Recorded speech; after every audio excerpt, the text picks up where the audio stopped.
This December only is Customer Appreciation Month all month long. Subway is thanking its customers for being such big fans by offering a 6-inch cold cut combo or meatball marinara for just $2 each. Saying thanks is a big deal. Subway, eat fresh.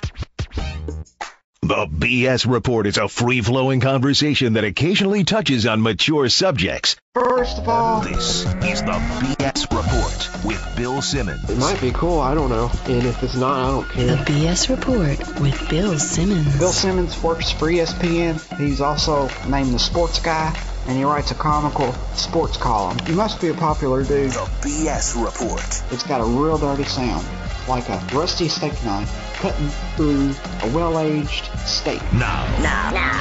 Here's Bill Simmons. Welcome to the B.S. Report, a chilly Monday here following the Thanksgiving weekend. Sorry for my voice. I got sick. My son is the patient zero of the Los Angeles area. I think he got Cousin Sal sick. Cousin Sal doesn't even know yet because he was here at my house yesterday. He won't be sick till tomorrow, but you will be sick, Cousin Sal. How are you? I look forward to it. I got over under 102.7 for my nightly temperature reading tonight. So. Good for you. I should mention you're on the Subway Fresh Take Hotline. Cousin Sal, big day for us yesterday. Not only did my Patriots win, not only did your Cowboys win 3 days ago, but we won a 3-team tease. I couldn't be prouder. I warned everyone. I tweeted it out. I said, listen, I'm telling you right now, Sports Guy and I have the Steelers just as a pick 'em.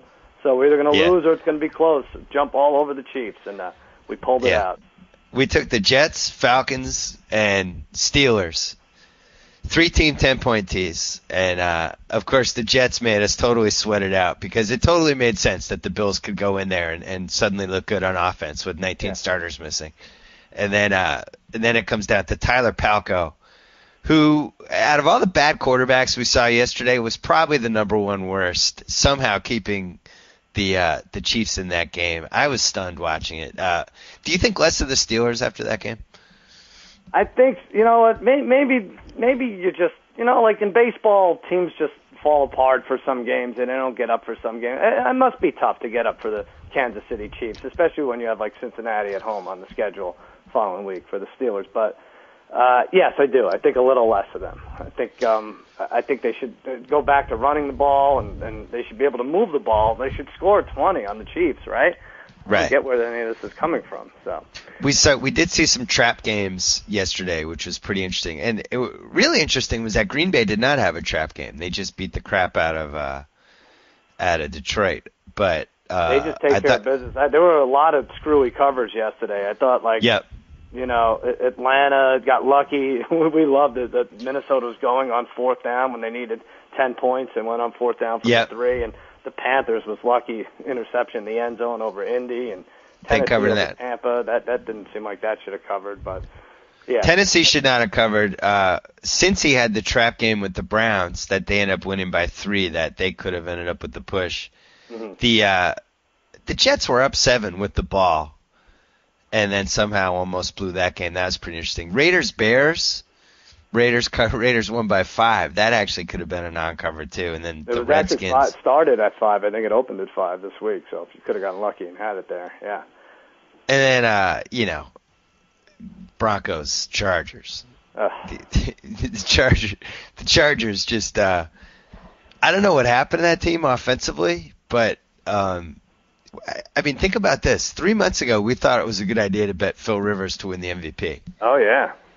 You could argue he might not be one of the best 15 quarterbacks in the league right now. He's probably not the best quarterback on that team. And but I don't think it helps. And every week we see a coach just kill their field goal kicker, just run it in and set him up for a 47, 48, 49-yard field goal. But Norv Turner took it to a different level. He was setting his field goal kicker up for a 55-yarder. How could you be happy with this, with the game on the line? It just, everybody knows it's going to miss. My God. The Mike Tolbert run call was one of the worst ever. Yeah, they probably should have punted there. Punt or throw a screen, mix in a screen Anything. to Gates over the middle. You're not going to get picked. He's so big, he's going to either knock it down or catch it. So you get him in the low 40s, your field goal kicker at least. But, yeah, Rivers is bad. And I can't believe it. Darren Sproles meant everything to this offense, but it's sort of looking like it did. Well, we watched the first half of that game, and then you had to go.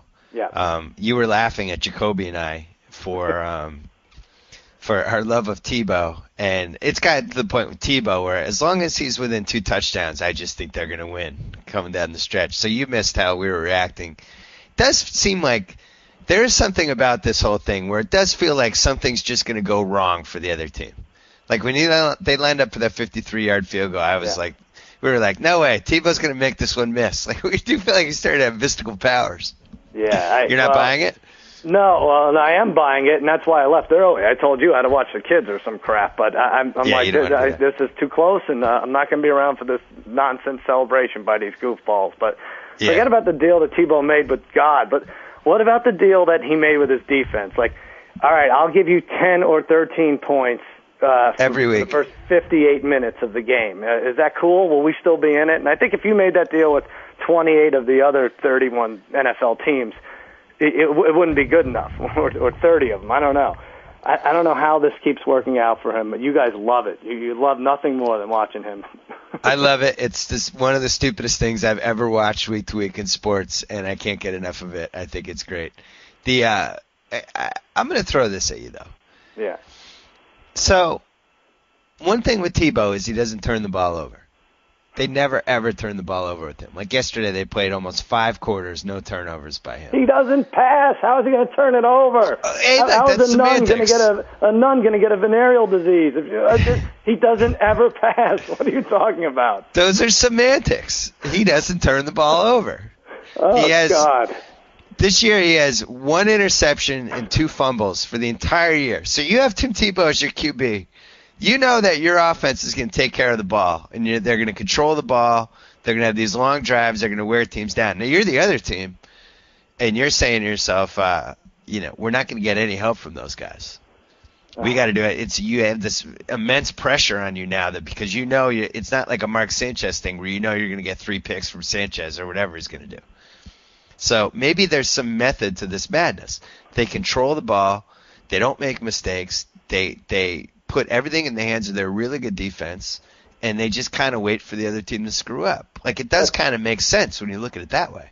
But I think his passes are bad. Like, I don't even think it's one thing if his passes are just bad in the beginning of the game. It's like his receivers are getting scared that they're throwing to him. They're like, oh, what is this coming at me? Is this a challenge flag, or is this the ball? Am I actually going to receive a pass here? Like, I just don't get like how bad he is at the beginning of the game. Like, I'm trying to think of like, let's say you went to, order a meal, and the steak was overcooked, and you went to a restaurant, and the waiter spilled wine on your wife, and, they they charge you for, a corking fee, and, and then it was just a miserable experience. But then, they bring the creme brulee, and it's out of this world. Like, would you go back to that restaurant for the creme brulee? No. You'd walk out the first time she spilled wine on your wife, whatever.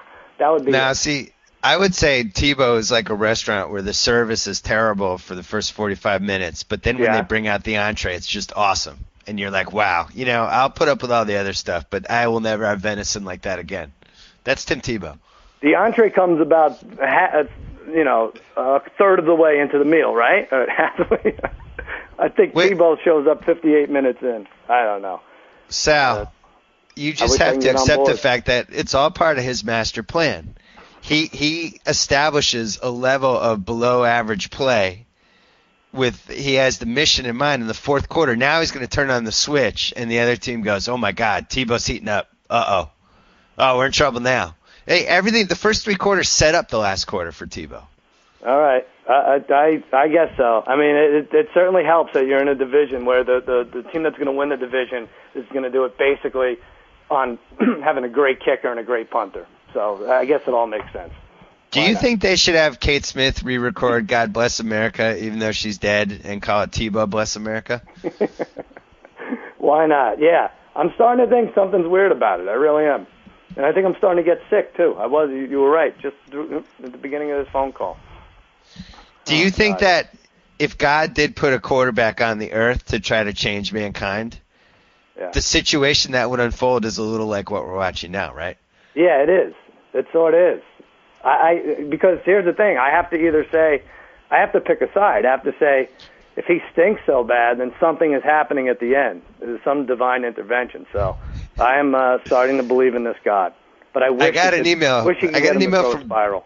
Yeah. Well, I got an email from somebody, like, if this were a movie and they were putting somebody on to actually change the way we think about humanity, God would pick a quarterback because that's our most popular sport. And he would give this guy mystical football powers, and then eventually all of us would just fall behind him, and now he would become the leader of the free world.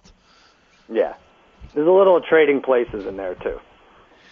By the way, I don't actually believe any of this stuff. I'm just enjoying the Tim Tebow era. It is the single most inexplicable thing I've ever watched week to week. And the weird part is that you actually do have confidence that it's going to somehow work out for him. I can't remember following another athlete with less talent who I feel like it's just going to work out week to week. It's unbelievable. It's like watching. Yeah, we would have changed that game if it was Hell yeah, 10-0. It's over. Ponder off the air, like Yeah. It wasn't going to happen for him, even though he threw a bomb at the end. But I'm believing the God thing. I really am. It's like watching somebody cross a highway. Yeah. And he doesn't get hit by a car. And you're like, how did that happen? How did he not get hit by a car? Everybody was going 70 miles an hour. So then the next Sunday he does it again. You're like, how did that happen? How did he not get hit by any of the cars? And then by the 5th week, you're like, watch this. This guy's going to go across the highway and he's not going to get by a car. Yeah. That's how I feel watching Tebow. It makes no sense. I'm not on the road because I would hit him. Can't take it. He's one of the least accurate quarterbacks I've ever watched. He's in the top 5. We were watching that one Eddie Royal pass when Eddie Royal was wide open and Tebow's throwing it to him. And Eddie Royal was like, he was dancing on his feet, almost like the way you would if somebody was throwing you a baby and you didn't know where the baby was going to fall and you had to just go run. He had no confidence at all the ball was coming on a straight line to him. Yeah. And yet they're 5-1. It's the billiards equivalent of a hustle, right? Like, I'm going to play as poorly as I can, without turning the ball over, I suppose, and then I'm going to come back and beat you and take all your money. Well, you do believe in sports, like I know. If there's a good chemistry thing going, sometimes that can solve a lot of the issues a team might have. And it does seem like for whatever reason the Broncos believe in this guy. And I don't understand it, but it does seem like they play hard for him, and they believe that if they can keep it close, he's going to win the game. No, I agree with the chemistry, with the clubhouse chemistry part of it, and being so inspiring and everything. But don't you have to develop a chemistry within the game? Like, don't you have to complete 3 passes in the first 3 quarters before you can go on some kind of crazy run at the end? That's what I don't understand. It makes no sense at all, and I love it, and I can't wait until next week. They play who do they play next week? They're at Minnesota. So. Oh, yeah. We'll get to that in a second, but you did leave me a voicemail that I should. I did?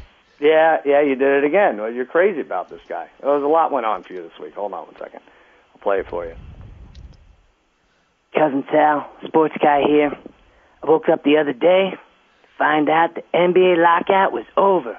I told everyone it would be. And I tell you, I must have done something great in a previous life because I'm the luckiest man on the face of the earth can now die in peace, edition 2. In fact, that's the title of my next book. I already wrote it. It's only 47,000 pages with one picture. That being me, Patrick Swayze, and Pearl Jam dining at a Benihana in 1982.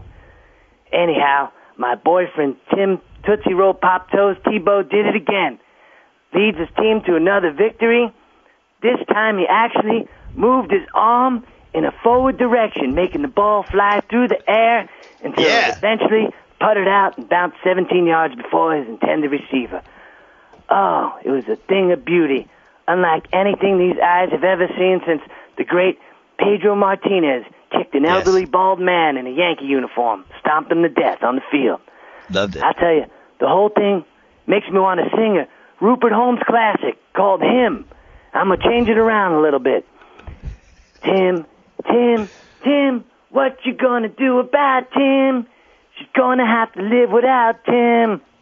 It's Tim or it's me. What? Oh, wait a minute. It's an angry mob of Black Friday shoppers. They hate my singing. They're gonna run me over. Help! sports guy out.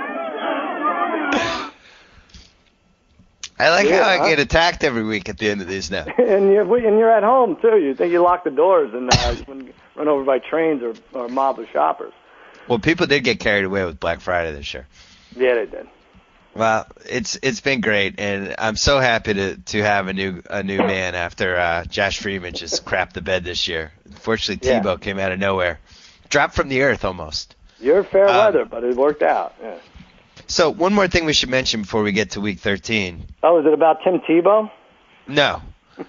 The Texans are screwed. I mean, I don't know what they're going to do. Like, you figure that Peter King dropped the Favre bomb yesterday, and Harrison and Dungy just started yelling in horror. But, well, let me ask you this. I hate the idea of Favre coming back, but I don't know about some of these names. We're getting really, really down to, wow, these guys play Division 4A. Like, I don't know what's going on with, at some point, 3-4 injuries from now, we're going to have to consider Brett Favre, right? Weren't you stunned by how bad the names were? Yeah. Like, I was looking at him just going, wow, Jeff Garcia.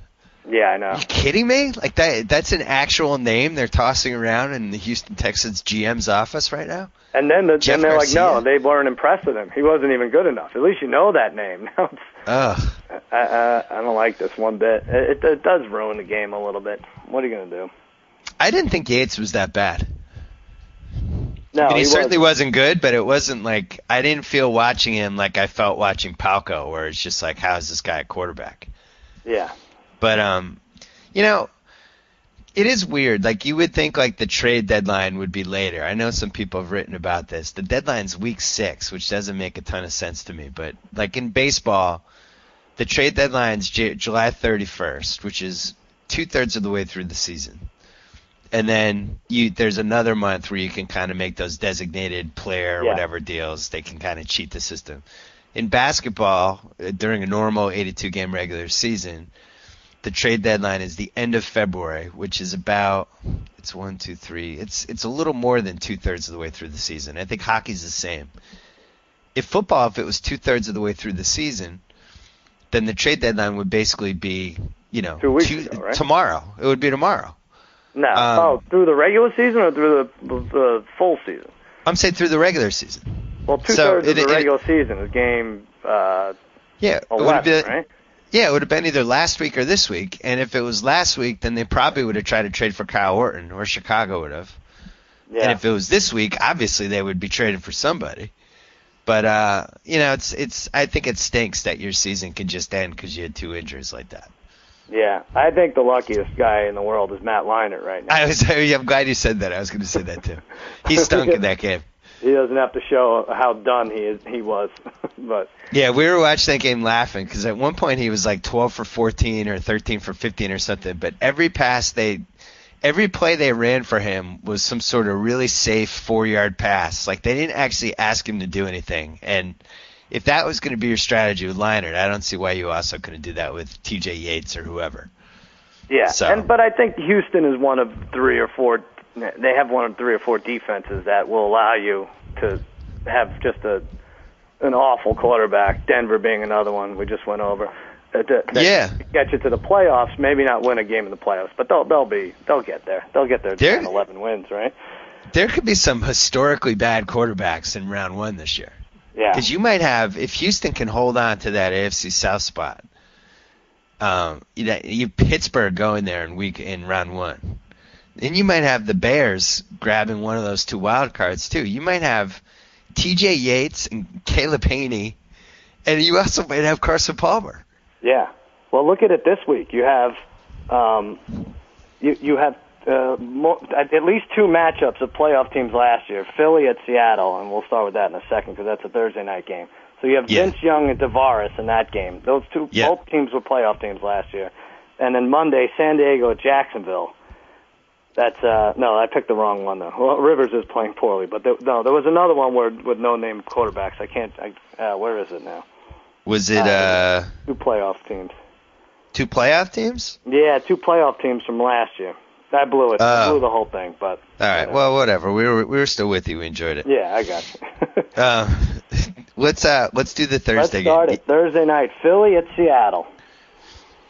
I thought Philly played really well in that first quarter, and they were hitting Brady. And Vince made a couple long passes, and then the Pats laid the smackdown on them. And by the third quarter, Philly had rolled over and died.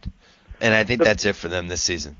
Oh yeah, that's for sure. But what are they gonna like? What did they do wrong? Like the Patriots are gonna score. Why did they were up 10-0? Why did they get so scared when the Patriots score? Like, why not run the ball? McCoy's a monster back there. Yeah, my dad and I talked about this last night. Happy birthday to my dad, by the way. The big 6'4" for him yesterday. Oh, we were talking last night. The Pats won a birthday game for him, and both of us were like, "Man, why?" We were both terrified of LeSean McCoy that whole game. Yeah. He got 10 carries. If you're gonna have Vince Young throw it 40 times, I'm delighted. Please keep doing it. Yeah. It's exactly what we want you to do. LeSean McCoy was terrifying. So I don't know. It's a typical. It just, I don't know if they fire Andy Reid or not, but that team was not well coached this year. Well, I don't think all it's the fair signs were there. in terms of who gets fired first this year. I don't think it's fair that Andy Reid plays on a Thursday night and Del Rio and Norv Turner don't play until Monday. It's not really nice. Is that bet available? I have to look. I looked this morning and it wasn't there. I mean, it's coming down. There's some horses now in that race. How have we not had a coach fired? Yeah. The Chargers, they're quitting on Norv Turner about as violently as you can quit on a coach, it feels like. These other teams, you could say they've fallen victim to injury, but the Chargers really haven't. Not too much. I know the little linemen here and there and whatever on defense, but all the cogs are in place. Also, I think Del Rio, the way he's handled this Blaine Gabbert thing, and the quarterback situation in general for that team is probably fireable. Gabbert is terrible. Maybe he'll be good 3 years from now, but he is awful. Yeah, and looks scared. It was so funny. The announcer yesterday was talking about Blaine Gabbert, a guy who doesn't get rattled, and we were all laughing. And the next play, somebody rushes him, and he just quickly throws it so he doesn't get hit. And he spiked it right off the snap. Yeah, the announcer was like, Blaine Gabbert, a little hesitant on that throw. I was like, I thought he didn't get rattled. Yeah. I'm going to say for Thursday night, Eagles by 3.5 over the Seahawks. All right. Well, let me just say, you're up 7 weeks to 5 in this contest already. And you take the first one. I said 4, and it's 2.5. You were closer there. Oh. I don't know why I said 4. That's dumb. These two, I can't even tell the difference between these two teams anymore. But that line will be at least. Tavares was really, truly horrible yesterday, and I don't see how that line isn't 3 by Thursday. You just don't ever want to take the road team when the game with Seattle wakes up at home, and you know they do. They've already had one game, I think, like that this year, and there'll be another where they win by 20 against a team they shouldn't have beat. Hey, I have an issue with the people of Seattle. On Friday, I wrote about how the mantle had been, or the torch had been passed from Arrowhead to Seattle, and Seattle is now the toughest place to play. They were down less than a touchdown in that game yesterday, and the stadium was half full. People just fled. Yeah. How do you flee when you're down less than a touchdown? What happened to the toughest place to play? Yeah, I don't know. Whenever I criticize the crowd, the fans, I get emails about how the microphones weren't working for CBS or Fox, but yeah, when there's actually empty seats, that shouldn't be able to blame that on the audio. And the Philly fans sure got the hell out of Dodge pretty fast during that Pats game. I think that title's vacant, and it's up for grabs. Really? For the best crowd. Yeah, maybe it's the Saints. Maybe the Saints have the best crowd now. I don't know. You don't think it's the Toronto Bills? It might be the Toronto Bills. All right, they're next. Tennessee at Buffalo. This one's actually in Buffalo. It's in Buffalo. I'm going to hit this exact. Buffalo Bills by 3 points. Yeah, you're going to get it. I don't know what's wrong with me. I said Tennessee by 2. I used to be at least somewhat good at this. You said Buffalo by 3. It's Buffalo by 1.5. So you get that one. I don't get that. Yeah. Hasselbeck looked awful in that game yesterday, and I still don't know how they won. And we had that game on a TV, and one of the 4 TVs the entire time. And at some point they showed a stat that Chris Johnson had like 160 yards rushing, and we were just flabbergasted. Every time we would look at it, he would get stacked behind the line of scrimmage. I swear we saw 3 of those, right? Like, yeah, by 6 yards -5. behind the line. We were making fun of him, and then they were like, oh, yeah, he's on pace for an awesome day. Like, what's wrong with our brain? We've been screaming at Sanchez and Chris Johnson. Sanchez 4 touchdowns, Chris Johnson 190 yards. Every game is big at this point, but, Tennessee can win that division with this Houston QB thing. You remember a couple weeks ago we placed a parlay that Tennessee would not make the playoffs, right? I mean, we have so many losers to check off, but you probably forgot. We have Tennessee won't make it. Oh, Jesus. Oh, yeah. Baltimore will make it. Tennessee won't make it. And the NFC team we're gonna get like the Saints 2 make it or something. Well, we have Week 17, Tennessee at Houston. So, wow. And they're 2 games behind right now, Houston. Right, Week 17. Your son, who got you sick, even as a sick boy, he might be starting quarterback for Houston by Week 17. Houston has a 2-game lead. They've already beaten Tennessee once, and at the very least, they'll be tied going into that last game. And it's that game's Houston. in Houston, you said? Yeah, I think we're okay. I don't think Tennessee's very good. Well, they should. We should look at their other games. It's getting a little scary. Hold on. Hey, dog. Let's go through the rest of the Houston schedule. Go ahead, let's do this. Tennessee Titans. This is the Houston Texans. Oh, okay. Week 13, 1 o'clock, Fox, Atlanta. That game scares me that it's on Fox. I don't like that it's on Fox. I'm giving them a loss. A loss at home against Atlanta?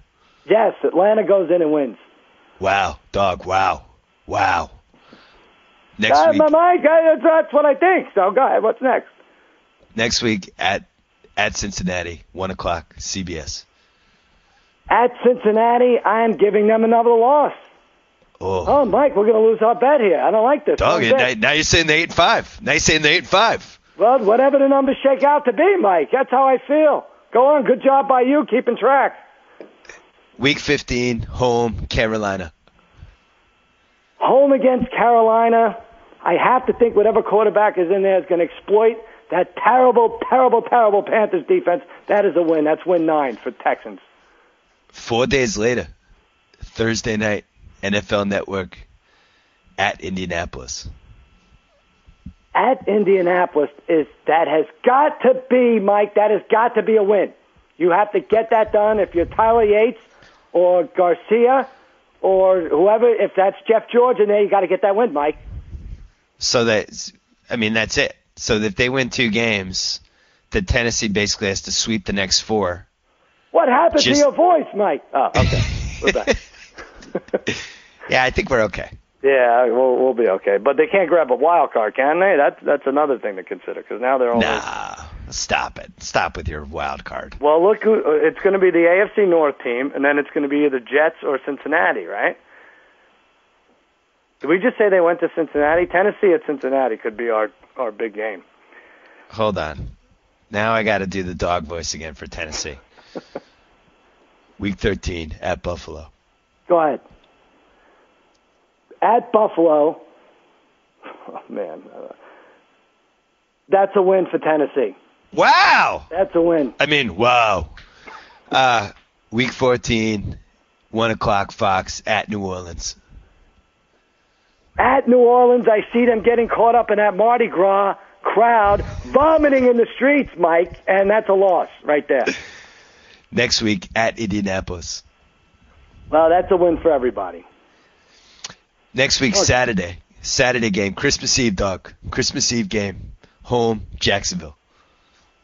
Oh, for crying out loud, Mike. Would that be win 10 for them? That would be they'd be 9-6, dog. All right, they win that game. Oh, that's 6. There's still one left then, Mike. That's a win. That's a win. Houston. So, yeah. Oh. Yeah, they could get to 10 wins, Sal. This is bad. Out. More hedging for us. Awesome. Nice. All right, let's keep going. All right, well, that's Jets at Washington. Oh. Jets by 3. Let's not bet this game, whatever we do. Yeah, okay, stay. Yeah, you got it. You got it exactly. I said 2.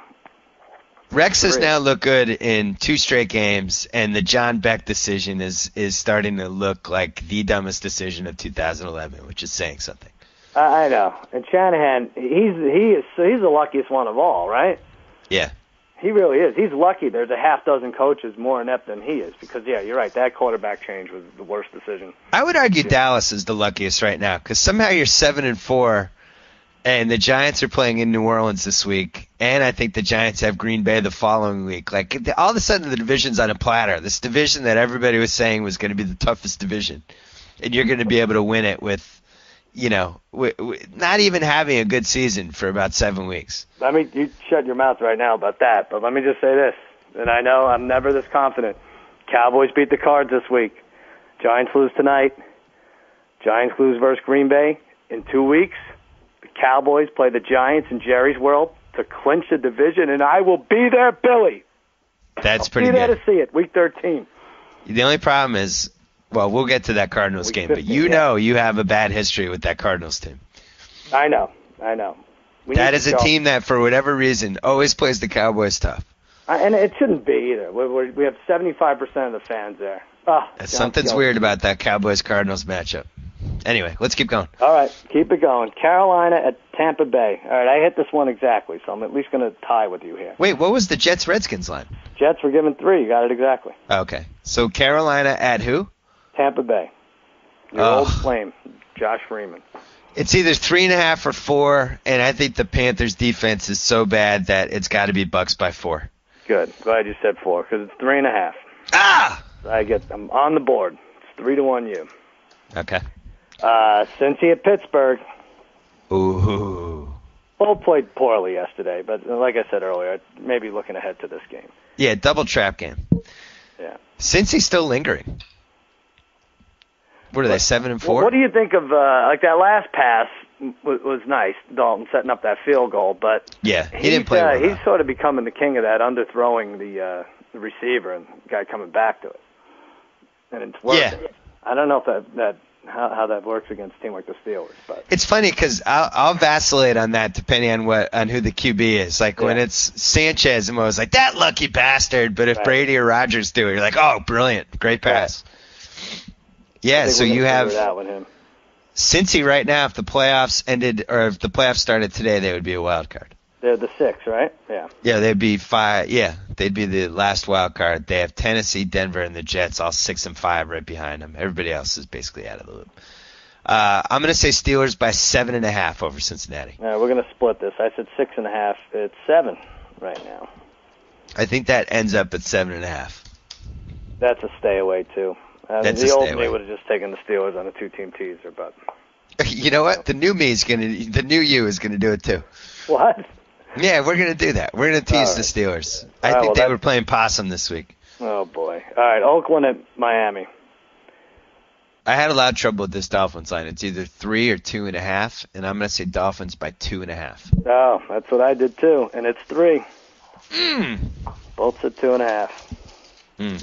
That's a good game. All of a sudden, I don't know how, but Dolphins. You saw it last week or last Thursday. The Dolphins are a good football team. They have a solid front seven. Their cornerbacks play tough defense. They're all right. The quarterback doesn't really screw up anymore. It takes some of these bad quarterbacks. It takes them a month to get used to the system.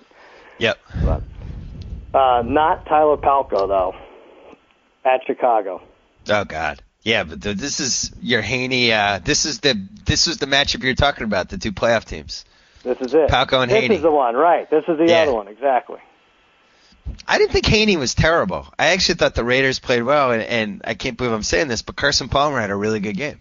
Yeah, is he starting this week, Haney, or is it It's McCown now, right?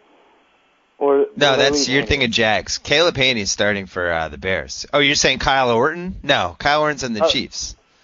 No, but who they signed? They signed someone who wasn't going to be ready for this week. I guess it'll be. I don't know. I have the Bears by 7.5. Special teams and D. All right, you're going to get me there. I had 7, and it's 8. Yeah, and you're right. This seems like a game their defense could win. Yeah. Let's keep going. Yeah, that was it. Vince Young, Tavares, Palko, and Haney are the 4 quarterback playoff teams. Baltimore or Cleveland? The Browns aren't bad. They're They playing almost- like half decent football. Almost went to 5-6 yesterday, which was Yeah. stunning. I have the Ravens by 6. All right, you're gonna get it. I went too low. I went 5.5, and it's 7. But Ravens Steelers 2-team teaser's a loser. I'm telling you now. I'm going to say this. I think that's the Browns Super Bowl right there. Wow. Unless they play home against. Do they play home against Pittsburgh? Let me check. Hold on. Because. They're home week 17 against Pittsburgh, so maybe that'll be their Super Bowl. If this is their Super Bowl, can we bet the coin toss? Because they've lost 11 in a row now. you love that stat. All right, let's keep going. Atlanta at Houston.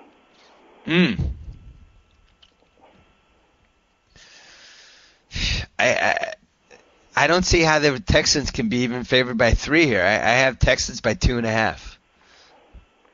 All right, I have to figure this out now. Oh, you get it. I said Atlanta by 1, and it's Houston by 1. So you're going to get it. I win that one. Thank you. And it's Brody Croyle. Some of these guys What? can't even help themselves with their name. Their names make it, they're just going to be a bad quarterback just by their name. Like Brody Croyle, Tyler Palko, Caleb Haney. Atlanta seems to be getting a lot of breaks here.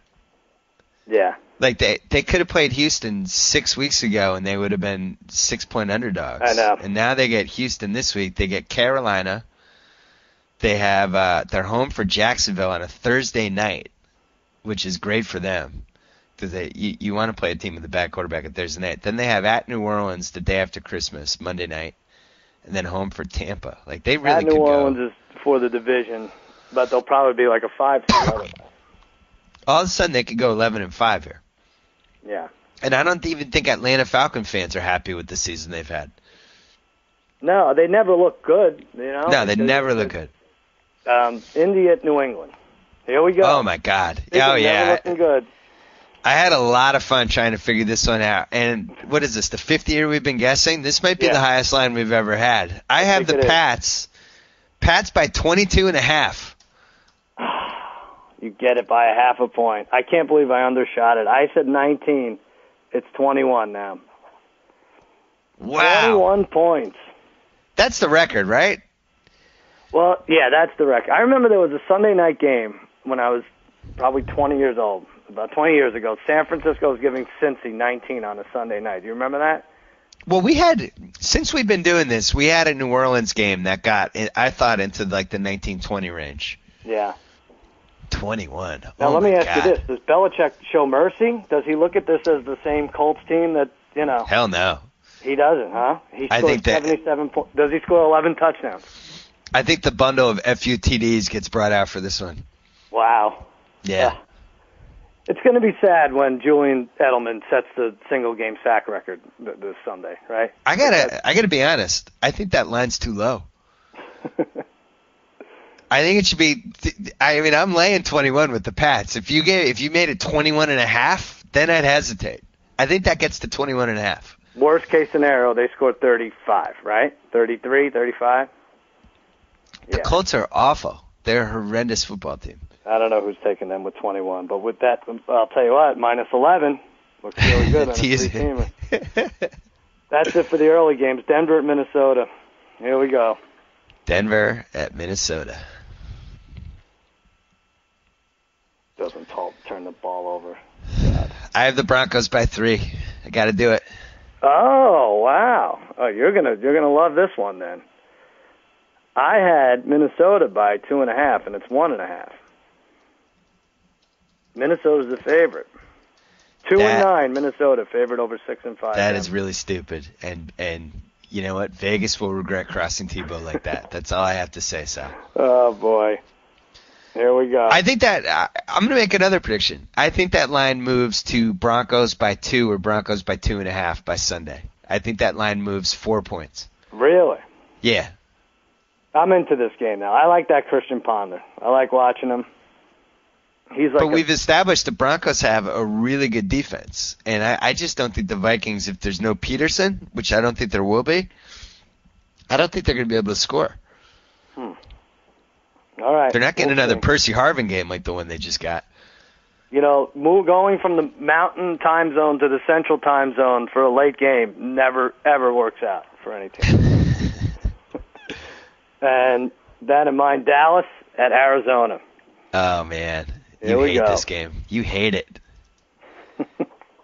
It was either going to be 3.5 or 4, and I like the way the Cardinals are playing lately, so I said Dallas by 3.5. All right, well, you're off there. I said 6.5. It's 5.5. Oh. I get that one. Can I actually win this week? 5? Stop it. You're up 4 on me. I need the last 4 to tie you. I got to say, that line's too high. Why is it too high? Because the Cardinals aren't playing bad. Oh, come on. They're not a bad team. You make that 4 points. No one's betting the Cardinals. 10 days. 10 days to prepare. Let me bring you back to 1998, Sal. You can bring me back to last year when who beat us? What crappy Arizona quarterback? Bueller missed a field goal or an extra point. Here are the Cards since their bye week in Week 6. They played Pittsburgh tough, lost by 12. They played Baltimore really tough, blew the game in Baltimore, lost by 3. They beat St. Louis by 6 in OT. They beat Philly by 4. They lost to San Fran. They got killed, and then they beat St. Louis. They're not terrible. They're not terrible. Maybe Skelton figured out his system well. And Beanie Wells is going crazy running the ball. I'm a little nervous. Be afraid of that game. Be a little afraid of that one. Yeah. I think we learned from that Fox scroll that Beanie Wells goes by C. Wells. That's one thing. Oh, yeah, That's the nicest thing I'll say about Arizona. Can't be forgotten. His parents didn't name him Beanie. It's kind of disappointing. All right, St. Louis at San Francisco. Oh, yeah. I have the 49ers by 13. All right. We split that one, so there go my chances of beating you. And let me just say this. If our Rams to win the West bet is going to have any sort of chance, we must win this week at San Francisco. And the season must be 10 games longer. They're going to have to add up 14. Wait, what's the line? I'm sorry, 13.5. Okay. 13.5, so... I mean, if you took we'll figure it out. Look that might right be now too I'm high. thinking LSU to win, to beat Georgia. They're not blowing that game. New England minus 11. New England minus 11 over Indy. They'll have that 7 minutes in the first quarter. And Tasty. San Fran, I don't even care if they're giving 3.5, whatever this goes to. I think Belichick, just to get the Pats Colts rivalry going again. Brady comes out, he hands off for the first play, and then he just comes out. And Belichick says, "We're going to beat you with Brian Hoyer, and we're going to cover the 21-point spread." It's a criminal game. They shouldn't even play it. Criminal. Green Bay at the Giants. Ooh. This is the last shot, right? Yeah, I have full-fledged Vegas zone here. I'm going to say Packers by 5. I said 5 also, and it's 6.5. Ooh. I guess they just have to ward off these Packers bettors. Figure something out. I tell you what, I would like the Giants more in this game if they lost tonight. You get that weird feeling? Yeah, I think they will lose tonight. Yeah. And I wrote this on Friday. It just seems like the cycle with the Coughlin era Giants, where they almost have to hit rock bottom and make everybody think it's over. And what are they going to do? Should they fire him? And then all of a sudden they go on a winning streak. When the Giants beat the Patriots in the regular season finale, to stop their undefeated season, I think they lost or played crappy the week before, the Giants. I might be wrong. But this is it, right? Because after this, Packers home against Oakland, at Kansas City, home against Chicago, home against Detroit. 2 of those teams don't even have quarterbacks. Yeah. That's it. Detroit at New Orleans, this is the flex game. They're playing on Sunday night. I have Saints by 8. Oh, you went a little high. I said 6. It's 6.5. Man, I won 5. 5. I tie 6. What am I missing with this Lions team? Well, they're going to be missing Dominican Sue. I like the idea of Kevin him. Smith. Didn't he go during his bye week to speak to Roger Goodell, try to better understand the rules? Like, I like him saying to Goodell now, wait a minute, I specifically remember you saying I could stomp on a player's midsection if I didn't like him. I swear you were right here. We were looking at each other and you said we talked about this. You're going back on your word now. That team's a mess. What a dope. I don't think they get to 10 wins. No, they're a mess. I really think I wrote this on Friday. I really think that coach screwed them up a little bit. Like from day one, he was always like really trying to make them tougher and doing yelling at the refs and doing the whole thing, and it just seems like they kind of lost their minds. The Sue well, thing if you was shake insane. his hand aggressively after a game, he's going to throw a fit. But if one of his players stomps a guy in the throat or whatever, attempts to, that's okay. I really think that they could have won that Thanksgiving game if a couple things had gone differently. The Kevin Smith injury, he looked like he was going to run for 150 yards, and then he goes out. And then the Sue thing, it would have been 10-0. They would have been still in that game, I feel like. And they just killed them. Though. I think they get slapped around by totally undisciplined. They have 7 wins, and 3 of their games are at New Orleans, at Oakland, and at Green Bay. I don't think they get to 10. I think they've been behind. I need to look this up, but I think they've been behind by 17 points or more in like 7 of their games this year. Yep. I remember That's not good. And then, speaking of not good, Monday, San Diego at Jacksonville. Oh, God. Go up Turner, Jack Del Rio. Shouldn't they just make it like whoever's losing at halftime, the coach turns in his playbook, never to be seen again? And if it's I can't tied, believe I'm doing this. It would be great. It should be like in wrestling. It would be the loser gets fired match. Yeah, loser leaves town. That's it. Yeah. Man, it's got to be 3. Chargers by 3. It is 3. I said Chargers by 1, so you're going to get it. You beat me again. My God. Just very quickly. Yeah.